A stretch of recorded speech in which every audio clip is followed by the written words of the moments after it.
Hi all friends, welcome to MTM Political Talk.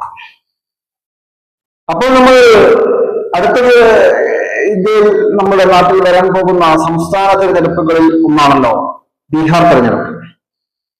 അതുമായി ബന്ധപ്പെട്ട വാർത്തകളാണ് ഇപ്പോൾ ഒക്കെ വന്നുകൊണ്ടിരിക്കുന്നതും. ബീഹാറിൽ ഇലക്ഷൻ വരാൻ പോവുകയാണ്. ബീഹാർ സംസ്ഥാന നിയമസഭയിലേക്കുള്ള ഇലക്ഷൻ അത് അടുത്തുകൊണ്ടിരിക്കുകയാണ്. അതുമായി ബന്ധപ്പെട്ട് ഒരുപാട് വാർത്തകളൊക്കെ ഇപ്പോൾ വാർത്തകൾ നിറഞ്ഞു നിൽക്കാറുണ്ട്. ഇന്നിപ്പോ ഇന്ത്യ സഖ്യം രാഹുൽ ഗാന്ധിക്കൊപ്പം ഈ ബീഹാറിൽ നടത്തിയ ഒരു സമരത്തിന്റെ വാർത്തയാണ് ഇന്ന് വന്നുകൊണ്ടിരിക്കുന്നത്. ബീഹാറിൽ സാധാരണ ഇന്ന് പൊതുപണിമുടക്ക് ഇത് ബീഹാറിലും ഉണ്ടല്ലോ. അതിന് പകരമായി ഇന്ത്യ സഖ്യം അവിടെ വേറൊരു സമരം നടത്തി. ആ സമരത്തിന്റെ ഇന്ത്യ സഖ്യത്തിൽ ഉള്ള CPI, CPM എന്നിവരൊക്കെ പങ്കെടുത്തു എന്നൊക്കെയുള്ള ഒരു വാർത്തയാണ് ഇപ്പോൾ വന്നുകൊണ്ടിരിക്കുന്നത്. ഇന്ത്യ സഖ്യം അരവിന്ദ് AAP ഇന്ത്യ സഖ്യത്തിൽ നിന്ന് പിന്മാറി. ഇപ്പോൾ ആരൊക്കെയാണ് ഇന്ത്യ സഖ്യത്തിലുള്ളത് എന്നതിനെ കുറിച്ച് വ്യക്തത ഇല്ല എങ്കിലും CPIയും CPMഉം ഈ സമരത്തിൽ പങ്കെടുത്തിട്ടുണ്ട് എന്നാണ് മനസ്സിലാക്കുന്നത്. അപ്പോൾ CPIയും CPMഉം ഇപ്പോൾ തുടരുന്നുണ്ട് എന്നാണ് ഇതിൽ നിന്നും നമുക്ക് മനസ്സിലാക്കാൻ സാധിക്കുന്നത്.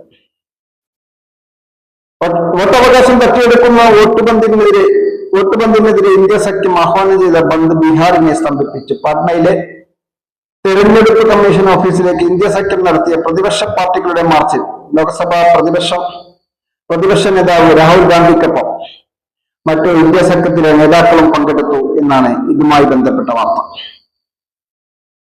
ബീഹാർ പ്രതിപക്ഷ നേതാവും RJDയുടെ തേജസ്വി യാദവും പങ്കെടുത്തു എന്നും ഇതുമായി ബന്ധപ്പെട്ട് വാർത്തകൾ വരികയാണ്. തീർച്ചയായും ബീഹാർ ഇലക്ഷനുമായി ബന്ധപ്പെട്ട് ഒരുപാട് വാർത്തകൾ ദിവസവും പങ്കുവെക്കാറുണ്ടായിരുന്നു. അതുമായി ബന്ധപ്പെട്ട് തന്നെയാണ് ഈ വാർത്തയും പങ്കുവെക്കുന്നത്. ബീഹാർ ഇലക്ഷൻ അടുത്ത അധികം താമസമില്ലാത്ത ഒരു സമയത്ത് കൂടി നടക്കാൻ പോവുകയാണ്. ബീഹാറിനെ സംബന്ധിച്ചിടത്തോളം ഇപ്പോഴത്തെ മുഖ്യമന്ത്രി നിതീഷ് കുമാറാണ്. ഭരണം പിടിക്കുവാനാണ് ഇന്ത്യ സഖ്യം ശ്രമം അവിടെ നടത്തുന്നത്. ഇന്ത്യ സഖ്യത്തിൽ ഇനി എത്ര കക്ഷികൾ ശേഷിക്കുന്നുണ്ട് എന്നതിനെ കുറിച്ച് ഒരു വ്യക്തത ഇനിയും വരേണ്ടതുണ്ട്. പലയിടങ്ങളിലും പ്രവർത്തകർ റോഡുകൾ ഉപരോധിച്ചും റെയിൽ ഗതാഗതം തടസ്സപ്പെട്ടു. വോട്ട് ബന്ദിനെതിരെ ബീഹാർ ബന്ദ് നിയമസഭാ തെരഞ്ഞെടുപ്പിന് മുന്നോടിയായുള്ള ഇന്ത്യ സഖ്യത്തിന്റെ ശക്തിപ്രകടനം കൂടിയായി മാറി എന്നാണ് ഈ വാർത്തകളൊക്കെ സൂചിപ്പിക്കുന്നത്. ബന്ദ് വിജയിപ്പിക്കാൻ ബുധനാഴ്ച രാവിലെയാണ് രാഹുൽ ഗാന്ധി ഡൽഹിയിൽ നിന്ന് പാട്നയിലെത്തിയത്.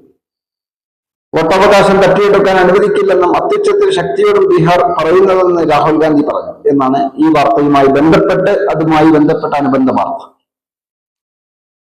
എന്തായാലും ബീഹാർ തെരഞ്ഞെടുപ്പിന് ഇനി കുറഞ്ഞ സമയമാണ് ബാക്കിയുള്ളത്. അതുകൊണ്ട് തന്നെയാണ് ബീഹാറിനെ കേന്ദ്രീകരിച്ച് ഇപ്പോൾ ഇന്ത്യ സഖ്യം പ്രവർത്തനങ്ങൾ ശക്തിപ്പെടുത്തുന്നത് എന്നൊക്കെയാണ് ഇതിൽ നിന്ന് നമുക്ക് മനസ്സിലാക്കാൻ സാധിക്കുന്നത്. ഇന്ത്യ സഖ്യം എത്ര കക്ഷികൾ ഇന്ന് പങ്കെടുത്തു എന്നതിനെ കുറിച്ച് വ്യക്തത ഇല്ല എങ്കിലും നാല് കക്ഷികൾ പങ്കെടുത്തു എന്നും ഇതിൽ നിന്ന് മനസ്സിലാക്കാൻ സാധിക്കും. നാലിൽ കൂടുതൽ കക്ഷികൾ പങ്കെടുത്തു എന്നാണ് മനസ്സിലാക്കാൻ സാധിക്കുന്നത്. ബീഹാറിനെ സംബന്ധിച്ച് അവിടുത്തെ പ്രാദേശിക പാർട്ടികളും ഇന്ത്യ സഖ്യത്തിലുണ്ട്. തേജസ്വി യാദവിന്റെ പാർട്ടി ഒഴികെ പിന്നെയും ഒരുപാട് പ്രാദേശിക കക്ഷികൾ ഇന്ത്യ സഖ്യത്തിലുണ്ട്. അവരൊക്കെ പങ്കെടുത്തു എന്നൊക്കെയാണ് ഈ വാർത്തകളിൽ നിന്ന് നമുക്ക് മനസ്സിലാക്കാൻ സാധിക്കുന്നത്.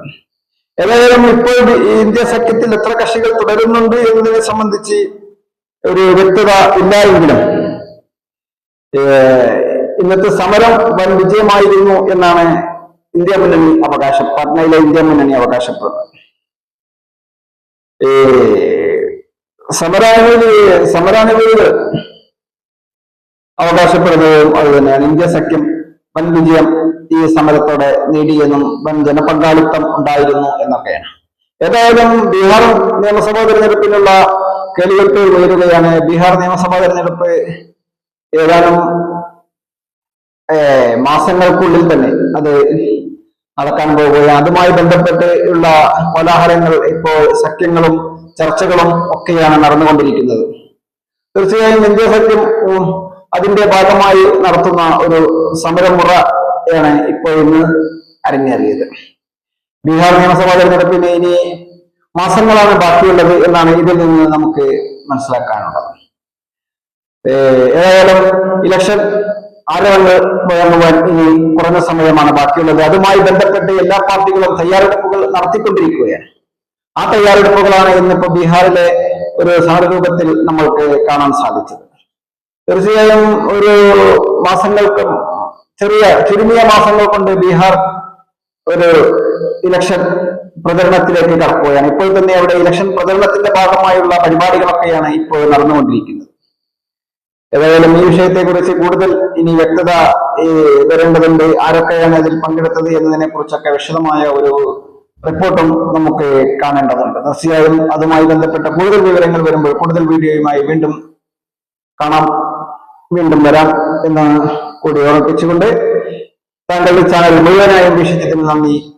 ഈ ചാനൽ ഇതുവരെ സബ്സ്ക്രൈബ് ചെയ്തില്ലെങ്കിൽ സബ്സ്ക്രൈബ് ചെയ്യുവാനും അഭിപ്രായ നിർദ്ദേശങ്ങൾ എന്താണെങ്കിലും അത് കമന്റ് ബോക്സിൽ രേഖപ്പെടുത്തുവാനും ലൈക്ക് ചെയ്യുവാനും ഓർമ്മിപ്പിക്കുകയാണ്. വീഡിയോ ഇഷ്ടമായി കഴിഞ്ഞാൽ, ഇത് ഉപകാരപ്രദമാണ് എന്ന് തോന്നി കഴിഞ്ഞാൽ നിങ്ങളുടെ സുഹൃത്തുക്കളിലേക്ക് ഷെയർ ചെയ്യുവാനും അഭ്യർത്ഥിക്കുന്നു. നന്ദി, നമസ്കാരം.